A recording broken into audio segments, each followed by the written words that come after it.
દર્શક મિત્રો, મહામંથન મંતવ્ય ન્યૂઝમાં આપનું સ્વાગત છે। મોરબી જિલ્લાના જેતપર ગામમાં ખેડૂતોની જમીન પર જે ખાનગી કંપનીઓ દ્વારા વીજ થાંભલા નાખવામાં આવી રહ્યા છે તેને લઈને ખેડૂતો લડી લેવાના મૂડમાં દેખાઈ રહ્યા છે। ગઈકાલે ખેડૂતો અને પોલીસ વચ્ચે ઘર્ષણની સ્થિતિનું પણ નિર્માણ થયું હતું। વિવાદ છે તે વકરતો જઈ રહ્યો છે અને મંત્રી કાંતિ અમૃતિયાનો વિસ્તાર માનવામાં આવે છે અને ત્યાં આવી સ્થિતિ નિર્માણ પામી છે। આ બાબતને લઈને હવે આમ આદમી પાર્ટીના નેતા જિગીશા પટેલ મેદાને આવ્યા છે, જ્યાં ખેડૂતોના સમર્થનમાં તેમણે સરકાર પર આકરા પ્રહાર કરવાની શરૂઆત કરી છે। આ મામલાને લઈને જિગીશા પટેલ દ્વારા કહેવામાં આવ્યું છે જે મહિલાઓ પર લાઠીઓ વરસાવવામાં આવીને જે ખેડૂતો પોતાના હક અધિકાર માટે લડી રહ્યા છે તેમને જમીન કંપનીઓને નથી આપવી છતાં પણ પોલીસને આગળ ધરીને આ જમીન મેળવવાના પ્રયત્નો થઈ રહ્યા છે, તેના કારણે મામલો ગરમાયો છે। શું કહી રહ્યા છે આ મામલે જિગીશા પટેલ, તેમને સાંભળો। નમસ્કાર, હું છું જિગીશા પટેલ।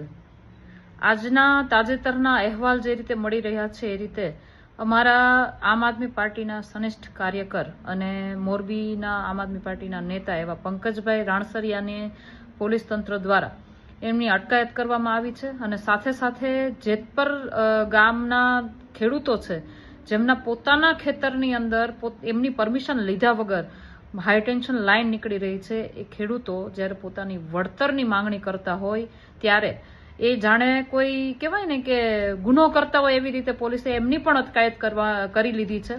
તો મારે તંત્રને અને સરકારને એટલું જ કહેવાનું છે કે તાત્કાલિક ધોરણે અમારા નેતા આમ આદમી પાર્ટીના નેતા પંકજભાઈ રાણસરિયા અને જેતપર ગામના તમામ ખેડૂતો જે પોતાના હક માટે, પોતાના અધિકાર માટે અવાજ ઉઠાવી રહ્યા છે એ તમામને તાત્કાલિક ધોરણે છોડવામાં આવે અને એમના ખેતરમાં જે હાઈ ટેન્શન લાઇન અને થાંભલાઓ ખોડવામાં આવી રહ્યા છે, એમના ખેતરોને નુકસાન પહોંચાડવામાં આવી રહ્યું છે, એમના પાકને નુકસાન પહોંચાડવામાં આવી રહ્યું છે, એમની પરમિશન સાથે એમને યોગ્ય વળતર મળે એ રીતે એમની પરમિશન સાથે તમે આ જે કામ કરો છો એ કરો।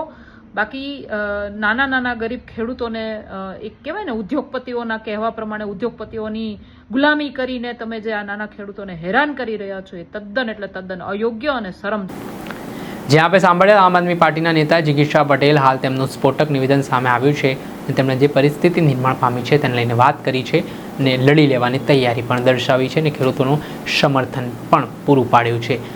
આ ગામ છે તે મંત્રી કાંતિ અમૃતિયાનું કહેવાય રહ્યું છે અને અહીંયા જે રીતે ખાનગી કંપનીઓ આ જમીનો લેવા માટે ખેડૂતોના જમીનો પર વીજ થાંભલા નાખવા માટે જે દાદાગીરી થઈ રહી છે તેના કારણે ખેડૂતોમાં ખૂબ રોષ જોવા મળી રહ્યો છે। સુરેન્દ્રનગર, કચ્છ તેમજ મોરબી સહિતના જિલ્લાઓમાં ખેડૂતો હવે લડાયક ભૂમિકામાં જોવા મળી રહ્યા છે અને આગામી 15 જૂનના રોજ ટ્રેક્ટર રેલી પણ યોજવામાં આવશે તે પ્રકારની માહિતી સામે આવી રહી છે। દર્શક મિત્રો, આવા જ નવા વિડીયો સાથે આપણે માહિતગાર કરતા રહીશું, પડે પડના અપડેટો આપના સુધી પહોંચાડતા રહીશું, એટલે મહામંથન મંતવ્ય ન્યૂઝ જોતા રહો, લાઇક કરો, શેર કરો।